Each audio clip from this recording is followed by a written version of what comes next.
to a film with two epic cars. Now, would you believe it was way back in 2007 that Audi launched this, the R8, a car they had teased us with over a couple of years as a concept car. But when this car hit the market, I mean, it looked like a concept car, and for me still looks as fresh as the day it was born. And we are now getting towards the end of the R8 story with this, the R8 GT, the final hurrah from Audi for their everyday supercar. And in this video, I wanted to compare and contrast one of the very first with one of the very last. I wanted to write a love letter to the Audi R8.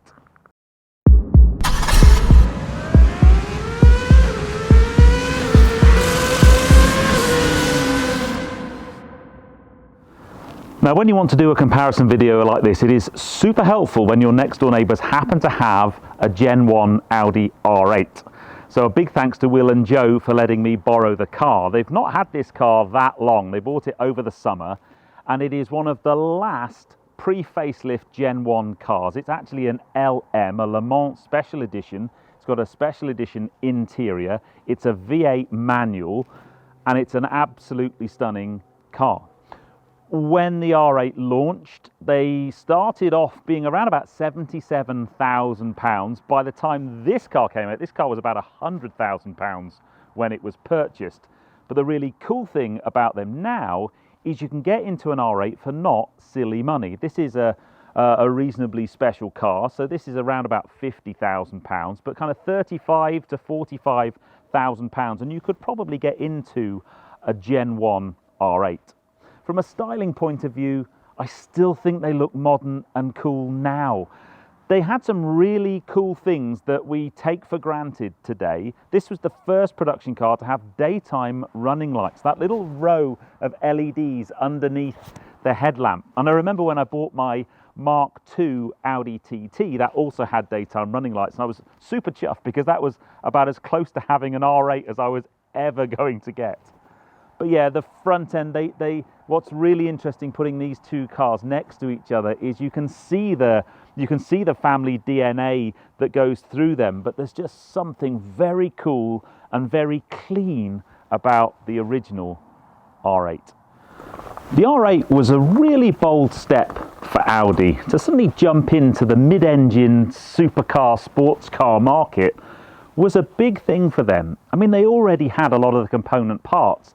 The engine and drivetrain, they kind of took from their RS range, but the styling, oh wow. And then maybe one of the most standout style features of the Gen 1 R8 with these side blades. Clearly you've got air intakes here for the mid-mounted engine. Now you can't really see it on this particular car because it's black on black, but in the coloured cars that would be a different colour, and it really was a standout statement. I'm not so sure it was to everybody's taste. In later models, that blade was split into two component parts. We'll see that on the GT very shortly. But underneath the engine cover at the back is a 4.2 litre V8. Now, in today's money, the performance figures aren't all that impressive. It's got 420 horsepower and coupled to a 6-speed manual with the Quattro drivetrain. The 0 to 62 time is only 4.6 seconds, but back in 2007, that was a rapid car. And then if you couple that with the curb weight of this car, now it depends on where you read, I'm always a bit wary of weights, anything from kind of 1560 kilos to 1600 kilos for a car with 420 horsepower, and it had a really nice dynamic feel to it. And then the rear end styling I've always liked. The only modification this particular car has is it has an aftermarket exhaust, which is particularly obnoxious. You always know when Will and Joe are going out for a drive because the cold start sounds like this.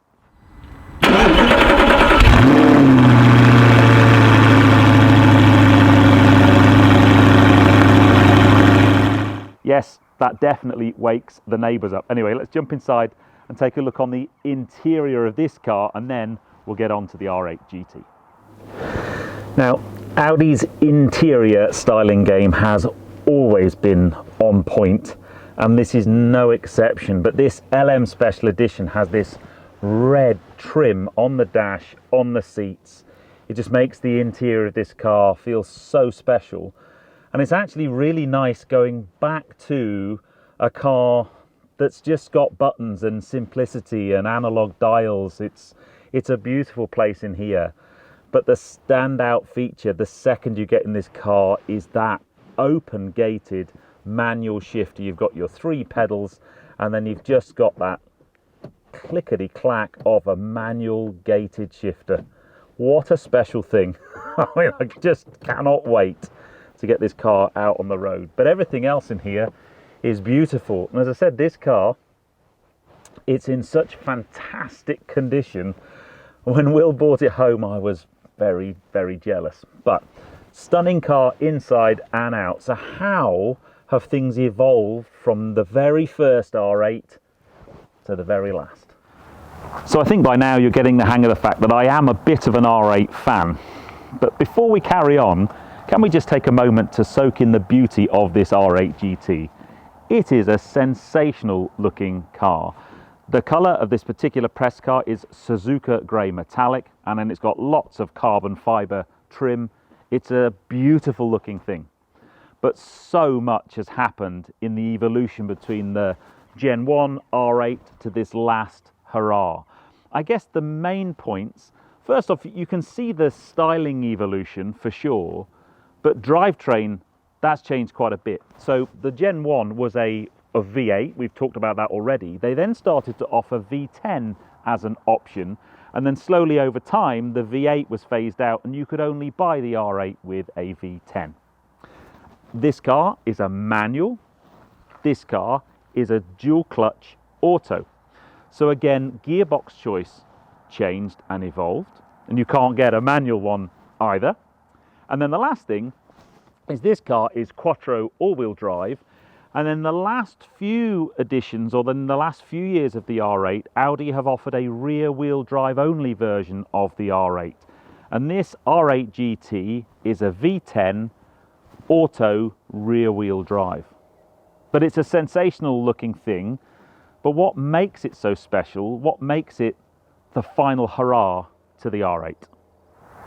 This is very much one of those cars where you want to soak in all the details. Starting at the front, these lovely little carbon canard wings set off the aero down the side of the car.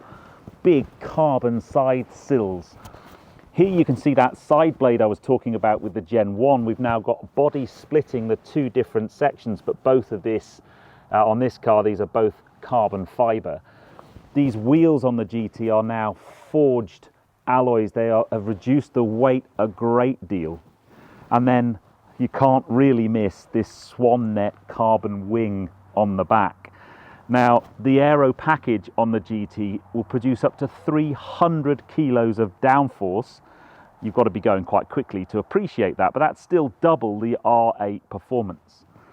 But underneath the back engine cover now, we've now got a 5.2 litre V10 with 620 horsepower. Now, there's no increase in horsepower from a standard R8 V10 performance,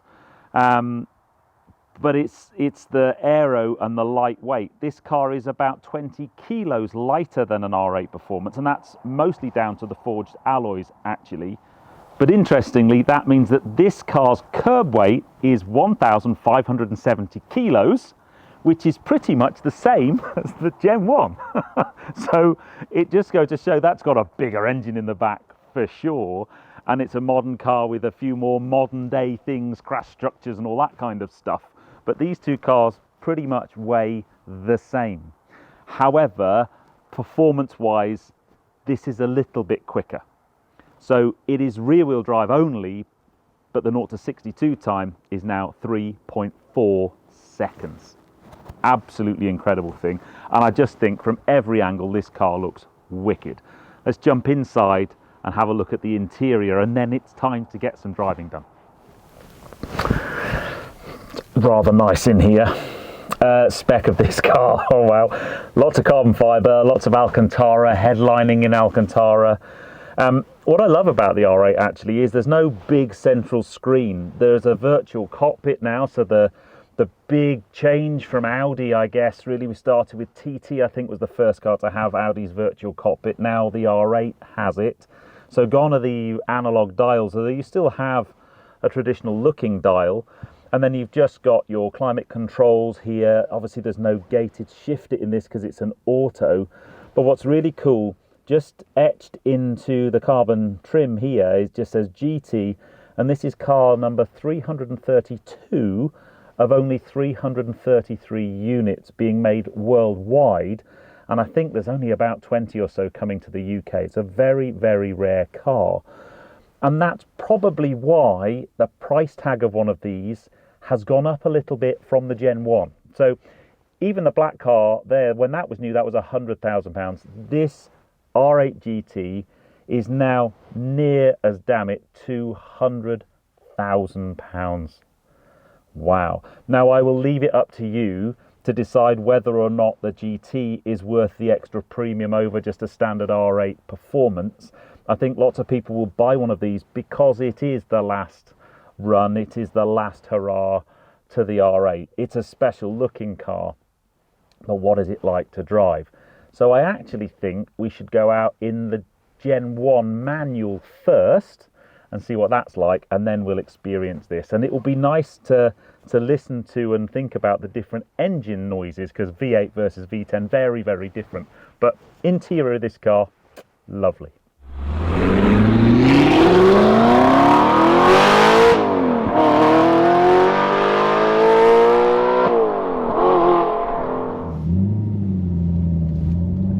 Okay, here we are.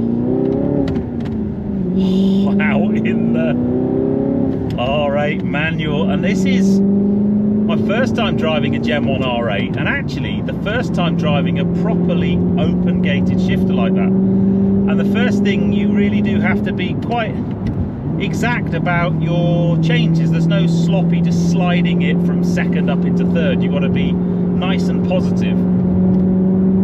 I've got the exhaust valves open, and actually on the inside it's not too obnoxious.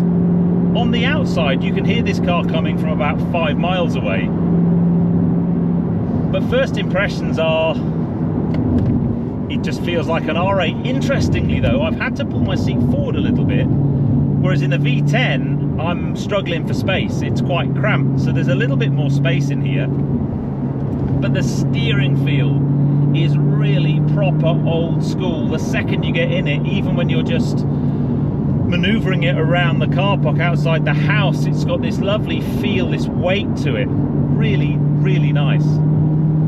But just being in an R8 that is a manual,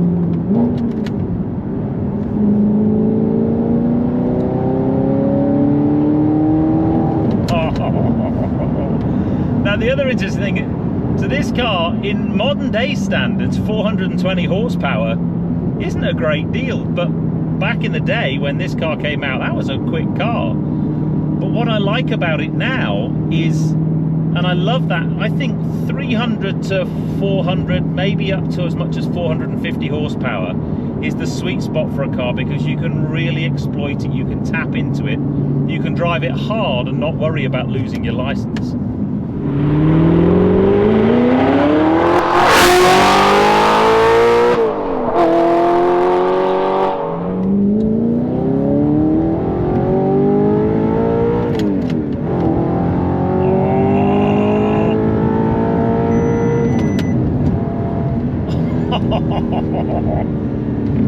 That is so old school.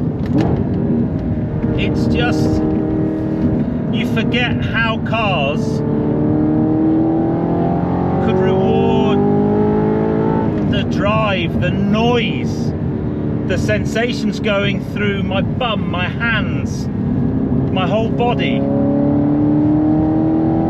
What a thing. Yeah, Will's obviously got a speed warning set to 60 miles an hour. Maybe it's set to 50.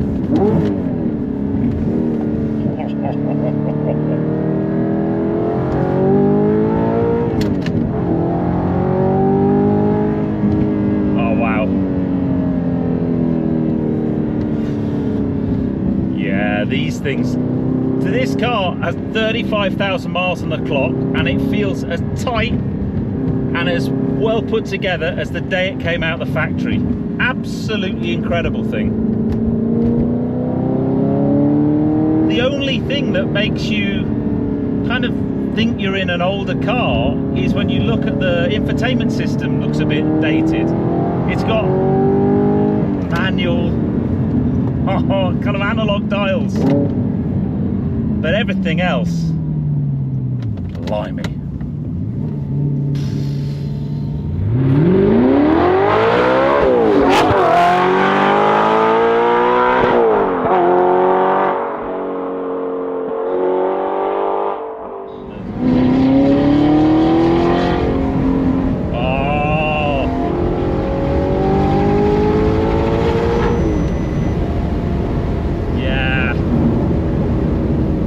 Car's cool, really cool. The brake feel, so this car's got steel rotors. We're going to jump in the R8 GT now, that's got the very latest carbon ceramic technology. Those brakes really are special, but this car has plenty of stopping power. But oh man, I could drive this car all day long. What a special thing. But let's jump in the R8 GT and see what all of those years of development have done. Clearly we've got a different soundtrack. We're going to go from V8 to V10. We're going to go from manual to flappy paddle. But this car, oh my god. Oh, what a thing.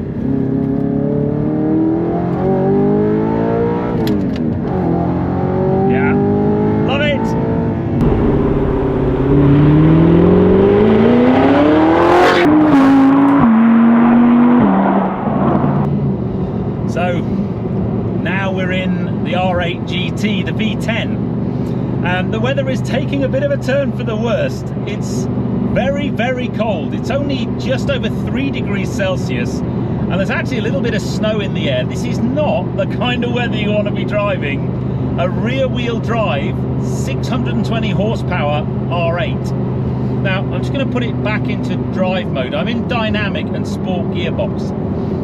This R8 GT has a shorter ratio gearbox in it than the R8 Performance, and what that means is it's far more punchy through the gears. The acceleration is more aggressive. What it means is the final drive is a lot shorter, so when you're cruising on the motorway at 70 miles an hour, this car's doing about 3,500 RPM, so it's quite a tiring car to do a long journey in.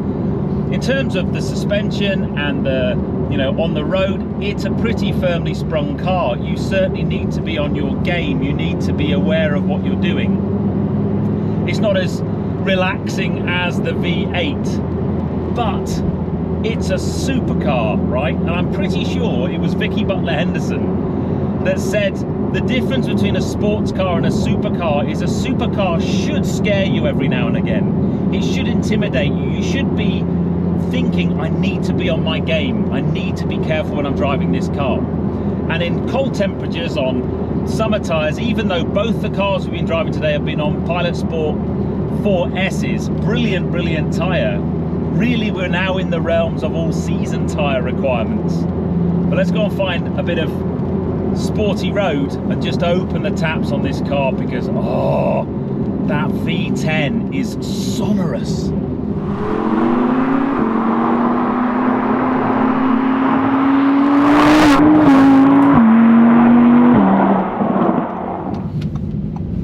Okay, up the same bit of road.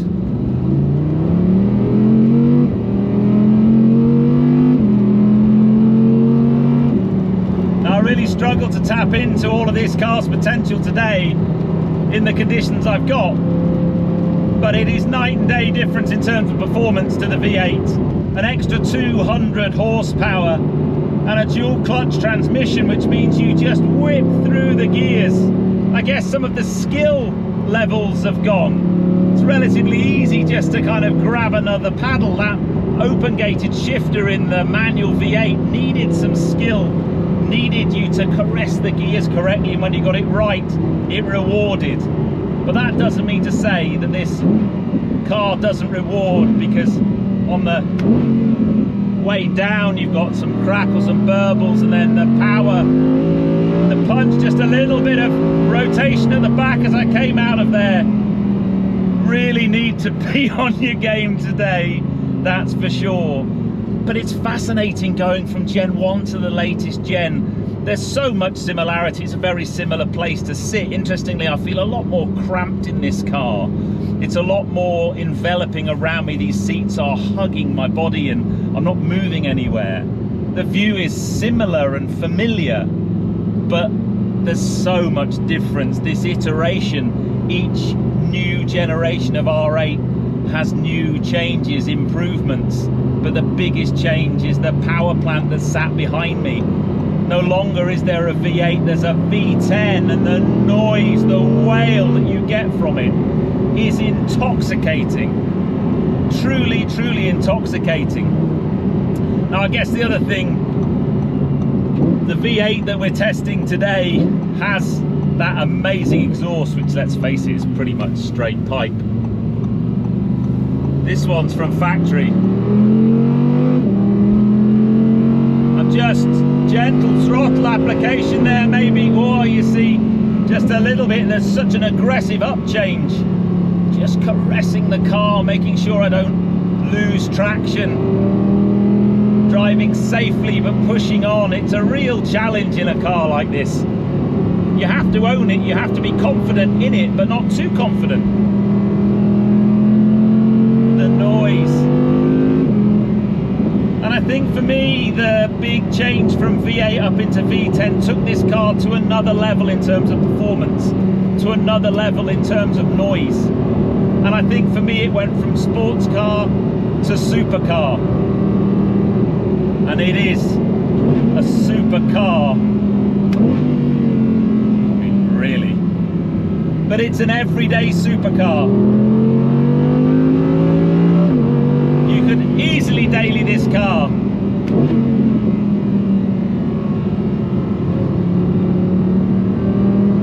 wow, what a fascinating few days I've had making this film. There's some big thank yous. I need to thank Will and Joe for letting me play with the R8. I also need to thank Lockton Performance, my insurance partner, for, within my insurance policy, insuring me on the R8 fully comp to allow me to make that film with confidence. And then a massive thank you to Mark Boyd from the Drone Safe store for all of the epic drone work. Just amazing.